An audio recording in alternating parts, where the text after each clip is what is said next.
We know you can't wait to head to the theater to check out Avengers Endgame. It's not like we've been waiting for years to see our heroes finally defeat Thanos or anything.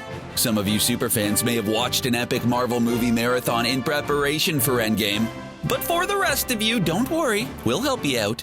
Let's catch up on some of the most important Marvel movie moments leading up to Avengers Endgame. I am Iron Man.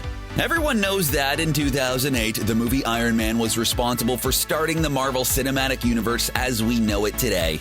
When Stan Lee came up with the character of Tony Stark, he tried to see if he could make an unlikable man who made a fortune selling weapons likable. Not only did he accomplish this in the comic books, but in many ways, Tony Stark is the backbone of the MCU. In his first MCU entry, we saw Tony realize the tragic ramifications of how his family earned its fortune over the years. This inspires him to make some major changes in his life, become Iron Man, and boldly announce it in front of the world. It started him on his hero's journey, and it got audiences interested in the universe Marvel Studios was going to build.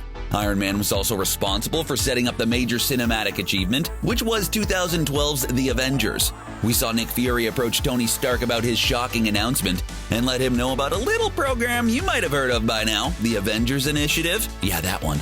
This was also the first time we learned that when Nick Fury shows up, something big is about to go down. And that's a lesson we learned over and over again over the course of the MCU history. The first Avenger. There was a time when Steve Rogers was unequivocally considered the first Avenger. Now it's kind of a debatable title between him and Captain Marvel, but we'll talk about that a little bit later on in this video. That's called foreshadowing, folks. Captain America is a classic hero and one of the earliest hit characters put out by Marvel Comics. Not only did the movie Captain America the First Avenger bring Steve Rogers to the big screen, but it also introduced another crucial element to the MCU, the Space Stone. It's also been called the Cube, the Tesseract, and the Jewel of Odin's Treasure Vault. But we now know it as one of the immensely powerful Infinity Stones. It's a lesson we watched Red Skull learn far too late, as he learned the hard way not to touch an Infinity Stone. Seriously, we know it's tempting, but just don't touch it. The Space Stone transported Red Skull to Vormir, where he was left to guard the Soul Stone until it could be claimed by Thanos during Infinity War. Of course, we didn't realize that way back when we were left wondering whatever happened to that Nazi with the unfortunate-looking face. But don't forget that Red Skull is now free and able to go anywhere he chooses. Avengers Assemble. Loki had done a lot of things during his time in the Marvel Cinematic Universe. Sure, most of them have been bad things, but he's also done some good from time to time. Come on, we're trying to be optimistic here. If it wasn't for the stunts he pulled during the movie The Avengers, it's possible this fantastic team of heroes would have never got together, and Nick Fury wouldn't have been able to realize his dream of putting together a frustrating team of heroes that struggled to follow his orders. We know it would have been terrible. Not only was The Avengers assembling a major Marvel movie moment, but it set the stage for what came next. It showed our heroes what kind of terrifying threats are really lurking out there, and how ill-equipped they were to deal with them. Hunting down arms dealers in a super suit is one thing, but dealing with aliens raining down from the sky is another. This was a huge part in Tony's character arc, impacting his subsequent movies and the events of Avengers Age of Ultron. But let's not forget, it was also the first time we saw Thanos on the big screen. Seems like just yesterday, non-comic book fans were wondering, who the heck is that big purple guy? What a weird chin he's got. Mind Stone. We saw this stone during the Avengers and learned that it had been given to Loki from Thanos with hopes that it could lead him to acquiring the Space Stone. Well, the plan went pretty much as terribly as possible for Thanos, and he lost both the Space Stone and the Mind Stone. The next time the Avengers get together, Tony Stark and Bruce Banner are working on their Ultron program. They wanted to put themselves out of work by creating a peacekeeping program with artificial intelligence. This goes pretty terribly as well, and when the Mind Stone gets involved, it's really not any better.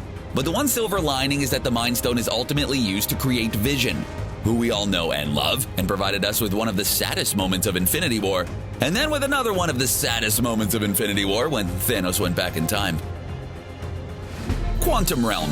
Hank Pym is one of the most brilliant minds in the MCU, and he created amazing suits capable of growing and shrinking whoever wears them. Oh, and he can control ants, which is pretty cool, but has fewer ramifications as time in the MCU marches on. The far more important concept introduced in the movie is the Quantum Realm. We saw more of this during Ant-Man and the Wasp, where longtime Quantum Realm resident Janet Van Dyne warned Scott about the dangers of time vortexes. We also saw Scott seemingly hopeless, trapped in the quantum realm, until he showed up in one of the Avengers Endgame trailers completely fine. Dude, you had us worried there for a minute. The quantum realm is an incredible source of resources, information, and potentially time travel. There's little doubt it'll be an important component of Avengers Endgame, and the plan our heroes devise to bring down Thanos. Civil War. Unlike many villains, Helmut Zemo is just a regular guy who had a serious beef with the Avengers. Well, in his defense, he did blame them for wiping out his family, which is a fair criticism.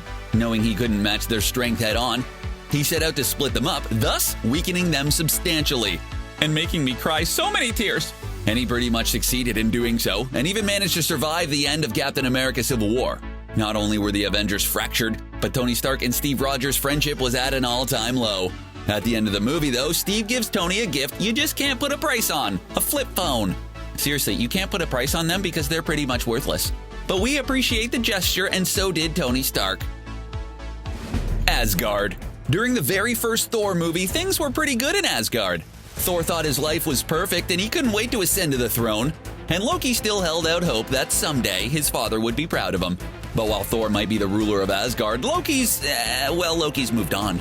During Thor Ragnarok, Thor learned an important lesson about the true magic of Asgard is its people and not the realm itself, which was the lesson he learned none too soon with the whole Ragnarok thing happening.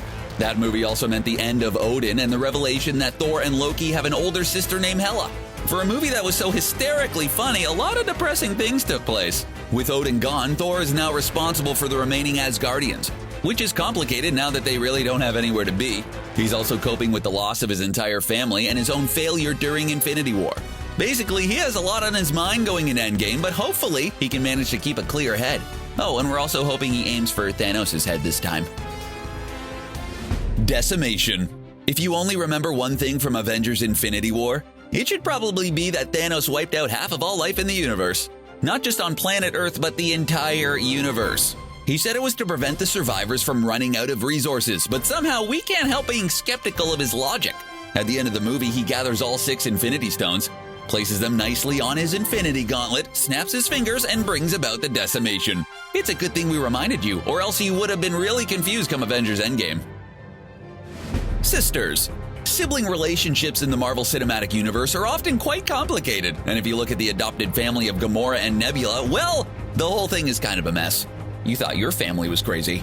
Although they may not be biological sisters, these two were brought up together by their father, Thanos. They were constantly pitted against one another in battle, and Nebula would lose every bout they fought. This was demoralizing enough on its own, but Thanos would punish Nebula by removing her body parts and replacing them with cybernetic enhancements. Nebula developed a serious grudge against her sister, who believed she should have refrained from beating her at least a couple times. Probably would have been nice of her, whatever. During Guardians of the Galaxy, Gamora tried reaching out to Nebula, but it's easy to be magnanimous when you still have all your original parts. However, following Guardians of the Galaxy Volume 2, the two siblings had at least found some common ground and decided that Thanos was the real cause of their issues. But of course, this all happened just in time for Thanos to throw Gamora off a cliff in Infinity War. And just to add insult to injury, this was also proof that all this time, Thanos really did love Gamora the most. Captain Marvel. It's safe to say that Marvel Studios took a massive risk by releasing Captain Marvel right before Avengers Endgame came out. Fans have been looking forward to the conclusion of Infinity War for what feels like forever, and we've gotten close to its cast of characters over the years. Throwing in a new ultra-powerful hero at the last minute could have backfired pretty spectacularly. There were even rumors that Marvel Studios had shot 2 different versions of the film, and which one they aired depended on Captain Marvel's box office performance. But not only was the movie a huge hit with critics and fans alike, but it was a major hit at the box office. This means we can expect to see plenty of Captain Marvel in Avengers Endgame. Her real name is Carol Danvers, and the last time she was on Earth, she struck up a friendship with Nick Fury. He was so inspired by her heroism, and so terrified by all the aliens he met during their time together. I mean, Flurkins are pretty creepy. He decided to create the Avengers Initiative, and named it in honor of his pal Carol Avenger Danvers. We saw Fury Page's old friend right before he got dusted in the mid-credit scene of Infinity War, which explains why she knew when and where to show up in Endgame. Which of these MCU moments will have the biggest influence on Avengers Endgame? Will it be the quantum realm or the relationship between Gamora and Nebula? Let us know your pick in the comments section and then click on the subscribe button for more videos from us here at CBR. Thanks for watching, and we'll see you again next time.